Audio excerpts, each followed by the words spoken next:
చంద్రబాబు నాయుడు గారి ప్రభుత్వంలో నెలకు 400 కోట్ల రూపాయలు కూడా కాని పరిస్థితి నుంచి ఈరోజు పెన్షన్లకు సంబంధించి నెలకు 2000 కోట్ల రూపాయలు కేవలం పెన్షన్ల కోసం మాత్రమే ఇస్తా ఉన్న పరిస్థితి.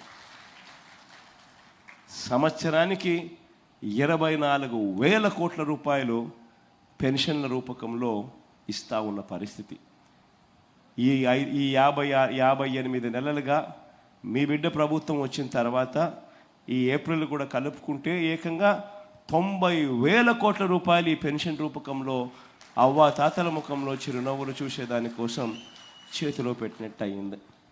నేను ఎందుకు ఈ మాట చెప్తా ఉన్నాను అంటే, ఒకసారి గమనిస్తే ఆంధ్ర రాష్ట్రంలో ఇచ్చేది సంవత్సరానికి 24,000 కోట్ల రూపాయలు సంవత్సరానికి ఇస్తా ఉన్న ఏకైక రాష్ట్రం ఆంధ్రప్రదేశ్ అయితే, దాని తర్వాత మీరు గమనిస్తే బీహార్లో చూస్తే 4,300 కోట్లు, ఉత్తరప్రదేశ్లో చూస్తే పెన్షన్ల కోసం ఇచ్చేది 5,160 కోట్లు, కర్ణాటకలో చూస్తే 4,700 కోట్లు, పక్కన తెలంగాణలో చూసినా కూడా 8,180 కోట్ల రూపాయలు.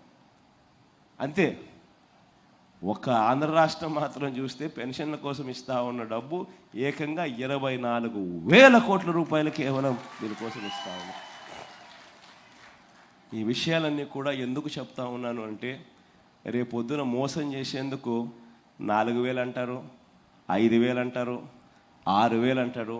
ఇంకా అవసరమైతే మోసం చేయడానికి ఎలాగూ చేసేది లేదు కాబట్టి ప్రతి ఒక్కరికి 8,000 కూడా అంటారు.